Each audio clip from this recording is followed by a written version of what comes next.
నమస్తే శ్రీ మాత్రే నమః శ్రీ కృష్ణాయ నమః. భక్తి భాస్కర ఛానల్ భక్తి ప్రేక్షకులకు స్వాగతం సుస్వాగతం. 2026 జనవరి నాటి మాస ఫలితాలలో భాగంగా ఈ మాసంలో గ్రహస్థితులు ఎలా ఉన్నాయి, ఆ గ్రహాలు ఇచ్చే ప్రభావాలు ఏమిటి, ఈ ద్వాదశ రాశుల వారి మీద ఆ ప్రభావాలు ఏ ఏ అంశాల మీద పడతాయి, ఎలాంటి సూచనలు పాటించాలి, ఎలాంటి మంత్రాలు చదవాలి, ఎలాంటి పరిహారాలు చేసుకోవాలి అనే అంశాన్ని సవివరంగా తెలియజేసుకుంటాను.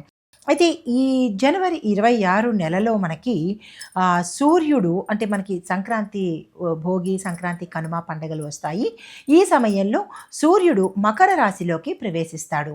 అయితే ఈ సమయంలో ఎలాంటి పనులు చేయాలి, ఎలాంటి పనులు చేయకూడదు, మేషాది ద్వాదశ రాశుల వారికి తెలియజేసే ప్రయత్నం చేస్తాను. 2026 జనవరి నాటి మాస ఫలితాలలో భాగంగా సూర్యుడు ధనస్సు నుంచి మకరంలోకి మకర సంక్రమణంగా జనవరి 14వ తారీఖున సంచారం చేస్తున్నాడు. చంద్రుడు మాసం పొడవునా అన్ని రాసుల్లోనూ సంచారం చేస్తూ ఉంటాడు. అయితే కుజుడు మిథునంలోను, బుధుడు ధనస్సు నుంచి మకరంలోకి సంచారం చేస్తూ, గురుడు మిథునంలోను, శుక్రుడు వృశ్చికం నుంచి ధనస్సులోను, శని భగవానుడు మీనంలోను, రాహువు కుంభంలోను, కేతువు సింహంలోను సంచారం చేస్తున్నారు. ఈ సంచార ఫలితాలు దేని మీద ఎక్కువ ప్రభావం ఉందంటే కనుక ధర్మము, కర్మ, బాధ్యత, భవిష్యత్ ప్రణాళికల మీద ఎక్కువగా ప్రభావాన్ని చూపిస్తోంది ఈ మాసమంతా అన్ని రాశుల వాళ్ళకి. అయితే ముందుగా మేషరాశి వారి యొక్క గ్రహస్థితులు ఎలా ఉన్నాయి అని చూసినట్టయితే కనుక గ్రహస్థితుల్లో 10వ స్థానము, 11వ స్థానము వీళ్ళకి అత్యంత బలోపేతంగా ఉంది. అంటే వాళ్ళ జన్మకుండలిలో 10వ స్థానము, 11వ స్థానం చాలా బలంగా ఉంది. అయితే ఉద్యోగ అధికారాలలో వీళ్ళు కీలకమైన నిర్ణయాలు తీసుకునేందుకు అవకాశాలు ఎక్కువ కనబడుతున్నాయి. ఫలితాలు ఎలా ఉంటాయంటే ఉద్యోగంలో ప్రమోషన్స్ రావచ్చు, బాధ్యతలు కూడా పెరిగేందుకు అవకాశాలు కనబడుతున్నాయి. వ్యాపారంలో కొత్త ఒప్పందాలు, ప్రభుత్వ పనులు సకాలంలో పూర్తయ్యేందుకు అవకాశాలు కనబడుతున్నాయి.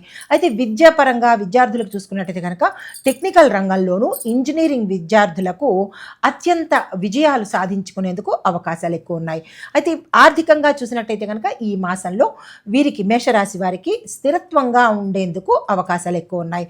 అయితే మరి ఆరోగ్యపరంగా చూసుకున్నట్టయితే కనుక కీళ్ల నొప్పులతో పాటు తలనొప్పులు వచ్చేందుకు అవకాశం కనబడుతోంది. ఈ విషయంలో కొంత జాగ్రత్తలు తీసుకోండి. మరి కుటుంబ పరంగా చూసుకున్నట్టయితే కనుక తండ్రితో భేదాభిప్రాయాలు వచ్చే అవకాశం కనబడుతోంది. కొంత సంయమనం పాటించుకునే ప్రయత్నం చేయండి. పరిహారాలు ఆదివారం నాడు సూర్య నమస్కారాలు చేసే ప్రయత్నం చేయండి. 12 నమస్కారాలు అంటే 12 సూర్య నమస్కారాలు ఉంటాయి కదా, అవి 12 చేస్తూ ఓం సూర్యాయ నమః అనే మంత్రాన్ని యథాశక్తి పఠించుకోండి. అయితే ఆదిత్య హృదయం పారాయణ చేయగలిగిన వాళ్ళు పారాయణ చేసినా మంచిదే, లేదు మాకు రాదు అని అనుకున్న వాళ్ళు ఒక్కసారైనా వినే ప్రయత్నం చేసుకోండి. అయితే మీకు అదృష్ట తేదీలు 5, 9, 14, 18, 26. శుభవారాలు 2వ వారము, 3వ వారం మీకు బాగా కలిసి వస్తుంది. ఏ ప్రయత్నం చేసినా సక్సెస్ అయ్యే అవకాశాలు కనబడుతున్నాయి. అయితే మీకు కలిసి వచ్చే రంగులు ఎరుపు రంగు, కాషాయ రంగు. కలిసి వచ్చే శుభ దినాలు అనగా వారాలు మంగళవారము, ఆదివారం బాగా కలిసి వస్తుంది. ఇది మేషరాశి వారికి చెప్పదగినటువంటి ఫలితాలు జనవరి నెలలో.